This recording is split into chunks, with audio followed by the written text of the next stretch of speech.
Hello दोस्तों, एक बार आपका फिर स्वागत है आपके अपने चैनल डिफेंस सीरीज़ में। मैं आपका दोस्त राहुल भारद्वाज। आज हम डिस्कस करने वाले हैं सारंग आर्टिलरी गन के बारे में। Indigenously upgraded 155 mm artillery gun Sarang को सफलतापूर्वक जबलपुर में टेस्ट फायर किया गया। दोस्तों, ये गन अपग्रेडेड वर्जन है सोवियत M46 फील्ड गन का। दोस्तों, सोवियत वर्जन की स्ट्राइक रेंज करीब 27 किलोमीटर थी, पर अब न्यू वर्जन की स्ट्राइक रेंज करीब 39 किलोमीटर है। इससे इस गन की घातकता भी बढ़ गई है। ऑर्डिनेंस फैक्ट्री बोर्ड यानी कि OFB को इसकी जिम्मेदारी दी गई थी, क्योंकि इस साल मार्च 2020 तक इनको भारतीय सेना में शामिल किया जाना था। अगर इसके इतिहास की बात करें तो इसको रशियन फोर्सेस भी यूज़ करती हैं। 1946 के साथ ही वियतनाम में भी इसको अमेरिका के खिलाफ इस्तेमाल किया गया। ये इंडियन आर्मी में उस वक्त शामिल हुई जब हमें इनकी बहुत ज़्यादा ज़रूरत थी। उस वक्त पाकिस्तान के पास बहुत ही शानदार ज़ख़ीरा था। इनको आज भी बहुत ही रॉबस्ट माना जाता है। अब बात करते हैं कि आखिर इनको अपग्रेड करने की हमें ज़रूरत क्यों पड़ी। दोस्तों, ये बहुत ही शानदार गन मानी जाती हैं।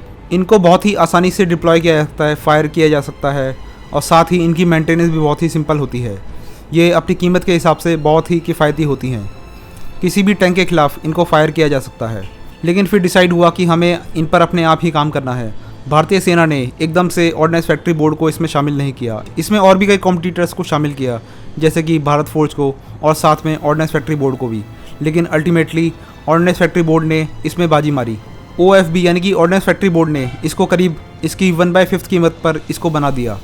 हमारी करीब 7000 किलोमीटर का बॉर्डर शेयर होता है अपने नेबर्स के साथ, जिसमें 4056 किलोमीटर चाइना के साथ और 3000 किलोमीटर समथिंग पाकिस्तान के साथ होता है। और ये दोनों ही फ्रेंडली कंट्रीज तो है नहीं। उस वक्त हमें लार्ज आर्टिलरी गन्स की ज़रूरत महसूस हुई ताकि हमारी कॉम्बैट फोर्सेस को फायर सपोर्ट मिल सके। 1968 में इनको बहुत ही लार्ज नंबर्स में शामिल किया गया। Retired general doctor VK Saxena कहते हैं कि 1987 से 1991 में हमने अराउंड 400 बोफोर्स गन को शामिल किया। 1987 से 2017 के बीच में बहुत सारे प्रोग्राम स्टार्ट हुए आर्टिलरी मॉडर्नाइजेशन के, लेकिन ज़्यादातर सही तरीके से कामयाब नहीं हो सके। लेकिन 2011 में आर्टिलरी मॉडर्नाइजेशन प्लान का बेस तैयार किया। इसने मेक इन इंडिया प्रोग्राम को बहुत ही मदद करी। Advanced artillery gun system program जो कि 2013 में स्टार्ट हुआ था। बहुत ही कम लोगों को मालूम है कि भारतीय इतिहास में उस वक्त पहली बार पब्लिक प्राइवेट पार्टनरशिप में 3348 करोड़ की डील हुई फॉर 150 पीसेस। उस वक्त भारत फौज ने करीब 48 किलोमीटर के आसपास की रेंज अचीव कर ली थी। अगर हम हॉविट्ज़र की बात करें तो 21 M77 हॉविट्ज़र महिंद्रा डिफेंस ने BAE सिस्टम से ली थी, और बाकी बची हुई 150 में से महिंद्रा डिफेंस ने खुद बनाई। अगर हम धनुष की बात करें तो ये हमारी खुद की हॉविट्ज़र गन है। और सब लोग जानते हैं K9 वज्र के बारे में। ये डील हमने साउथ कोरिया के साथ करी, जिसमें L&T ने एक ग्लोबल टेंडर जीता। 10 साउथ कोरिया से आई और बाकी 50 और 40 2 साल में यहीं इंडिया में बनी। अब अगर हम सारंग गन की बात करें तो ये सारंग एक 130 mm आर्टिलरी गन है, which can popped up to 155 mm 45 calibre gun based on the army tender. इसकी रेंज अपग्रेडेड होने के बाद 27 किलोमीटर से 39 किलोमीटर हो गई है। अब ये ज़्यादा एक्सप्लोसिव हो गई है और दुश्मन को ज़्यादा नुकसान पहुंचा सकती है।